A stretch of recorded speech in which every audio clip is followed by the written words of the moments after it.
नमस्कार दोस्तों, उम्मीद है आप सभी लोग बढ़िया होंगे। दोस्त, आप लोग देख रहे होंगे कि कोरोना की तीसरी लहर आने वाली है, जिसके बारे में गवर्नमेंट बता रही है। दोस्त, अगर हम बात करते हैं, इसमें एक नाम सामने आ रहा है जिसका नाम है ब्लैक फंगस। तो ब्लैक फंगस क्या है, क्या इसका प्रभाव है, तो इसके बारे में आज हम देखेंगे इस वीडियो में। तो दोस्त, बात करते हैं ब्लैक फंगस के बारे में। सबसे पहले हम बात करेंगे फंगस के बारे में। तो फंगस क्या होता है, सबसे पहले फंगस के बारे में बात करते हैं। तो एक वैज्ञानिक हुए, फर्स्ट वैज्ञानिक जिन्होंने फंगस के बारे में बताया, इन्होंने जो है, इनका नाम था मिकेली। तो मिकेली नामक वैज्ञानिक हुए जिन्होंने फंगस के बारे में सबसे पहले रिसर्च की, और इन्होंने इसके जो नाम दिया, इसकी शाखा को जिसके तहत इन्होंने अध्ययन किया, इसे माइकोलॉजी कहा। माइकोलॉजी इन्होंने कहा। इसके बाद में जो मॉडर्न स्टडी की बात होती है, वो आधुनिक अध्ययन, अगर हम आधुनिक अध्ययन की बात करें तो इसका श्रेय डी बरी नामक वैज्ञानिक हो जाता है। डी बरी नामक वैज्ञानिक हो जाता है।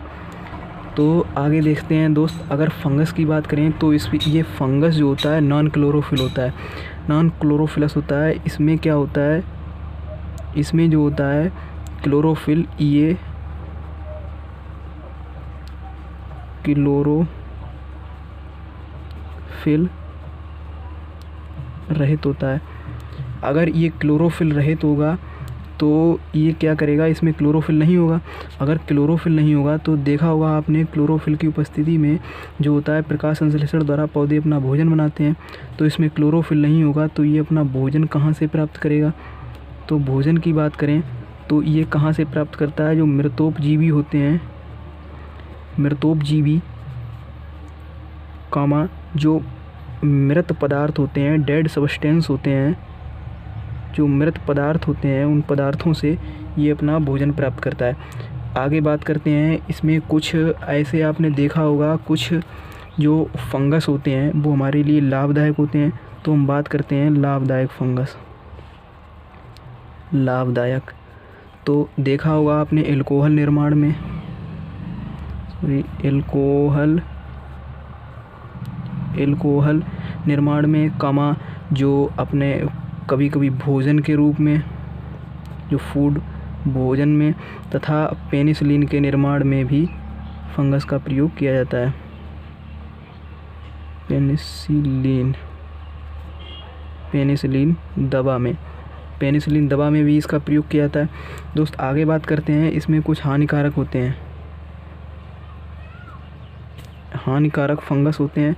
हानिकारक फंगस के बारे में बात करते हैं तो इसमें सबसे पहले जिसकी बात हमें करनी है वो होता है उसकी बात करते हैं तो म्यूकर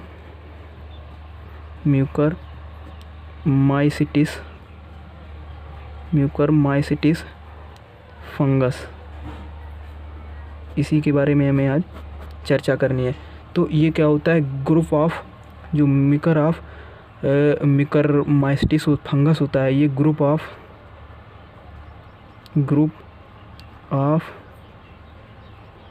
मोल्ड्स होता है। ग्रुप ऑफ मोल्ड्स का मतलब होता है ये फफूंद का समूह होता है। फफूंद का समूह होता है। दोस्त, अगर बात करते हैं ये रहता कहाँ है, तो ये पाया जाता है मिट्टी में, जो मिट्टी होती है, मिट्टी में, कामा जो सड़ी गली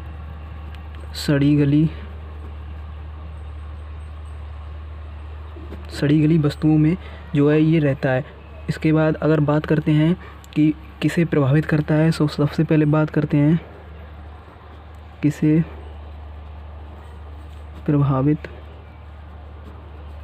प्रभावित करता है। तो बात करते हैं जो व्यक्ति कोरोना से ठीक हुआ हो, सबसे अधिक उसे इफ़ेक्ट करता है। कोरोना से ठीक हुए व्यक्ति, कामा जो व्यक्ति डायबिटीज़ का पेशेंट हो, तथा एक ऐसा व्यक्ति जो ज़्यादा समय से आईसीयू में हो, आईसीयू में रहा हो, ठीक। और एक और होता है जिसका लंबे समय से इलाज चल रहा हो, लंबे समय से इलाज चल रहा हो तथा दवा तथा स्टेरॉइड्स उस पर यूज हुए। तो ये स्टेरॉइड क्या करता है, ये हमारे इम्यून सिस्टम जो होता है, इम्यूनिटी पावर जो होती है, इसको कम करता है। अब अगर इम्यूनिटी पावर कमज़ोर हो जाएगी तो क्या होगा,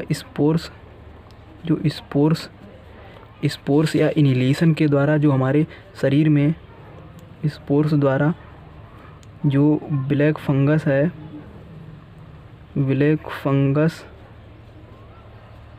वो प्रवेश करेगा, ब्लैक फंगस प्रवेश करेगा। और जिसका इम्यूनिटी पावर कमज़ोर होगी तो वह व्यक्ति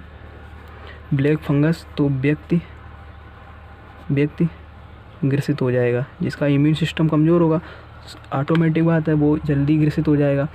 तो बात करते हैं आगे आईसीएमआर जो है Indian council of medical research है, उसकी रिपोर्ट आई है। उसके द्वारा अगर बात करते हैं तो लक्षण क्या क्या होते हैं इसके। अगर हम लक्षणों की बात करते हैं तो लक्षण में हमारे आँख में सूजन आती है, आँख में सूजन आती है और उसके बाद आँखों में दर्द होता है, और जो है एक तरफ का चेहरा जो है लाल हो जाता है, तथा नाक का ऊपरी हिस्सा लाल हो जाता है, सीने में दर्द होता है और सांस फूलने लगती है, आँखों से साफ नहीं दिखाई देता है। ये हमारे जो हैं इसके लक्षण हैं। अगर प्रभावित अंग की बात करते हैं दोस्तों, इसमें प्रभावित अंग की बात करते हैं। सबसे ज़्यादा जो होता है, सबसे ज़्यादा इफ़ेक्ट ये क्या करता है, हमारे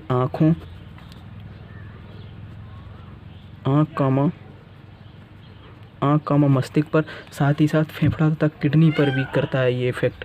इसके बाद अगर बचाव की बात करते हैं तो बचाव जो है मिट्टी वाले स्थानों पर, जैसे कि जहाँ पर मिट्टी होती है, वहाँ पर गंदगी वगैरह होती है, उस स्थान पर कम जाएं, ज़्यादा मास्क पहने, अच्छी तरह से नहाएं, मिट्टी खाद का काम करते समय वो हाथों में ग्लव्स पहने रखें तथा शरीर को पूरी तरह जूते तथा कपड़ों से ढके रखें।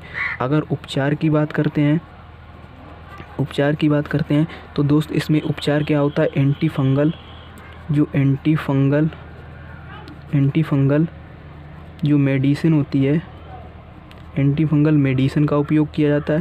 तथा जो प्रभावित अंग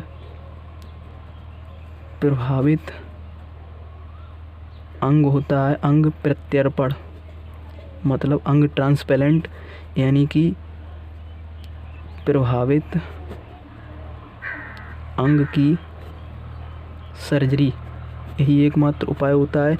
इससे क्या होता है कि जो फंगल होता है वो बाहर निकल जाता है और हमारा अन्य शरीर के अंग जो होते हैं वो ग्रसित होने से बच जाते हैं। अगर बात करें तो किसे दिखाएं, अगर हमें ये नहीं पता होगा कौन से डॉक्टर के पास जाएं, तो क्या होता है, इसमें क्या होता है कि जो ENT स्पेशलिस्ट होते हैं, ENT स्पेशलिस्ट होते हैं, उनके पास चले जाएं। जो न्यूरोलॉजिस्ट होते हैं उनके पास चले जाएं, डेंटिस्ट के पास चले जाएं, दांतों के डॉक्टर होते हैं, आँखों के डॉक्टर के पास चले जाएं, या फिर सर्जन या बायोकेमिस्ट के पास चले जाएं। दोस्त इन लोगों को दिखा देते हैं। तो क्या होता है कि अगर कोई शरीर में कमी होती है तो ये बता देते हैं। अब इसको क्या करते हैं, फैलने के कारण मृत्यु दर, जो मोर्टिलिटी रेट है अपनी, वो कितनी है, 50% है। देखिए दोस्त, ये मोर्टिलिटी रेट कितनी ज़्यादा है, 50%, तो आप समझ रहे होंगे कि ये कितना ख़तरनाक हो सकता है। इसमें क्या होता है कि जो व्यक्ति होता है वो अंधा भी हो सकता है और उसकी दर्दनाक मृत्यु भी हो सकती है। अगर सबसे ज़्यादा प्रभाव की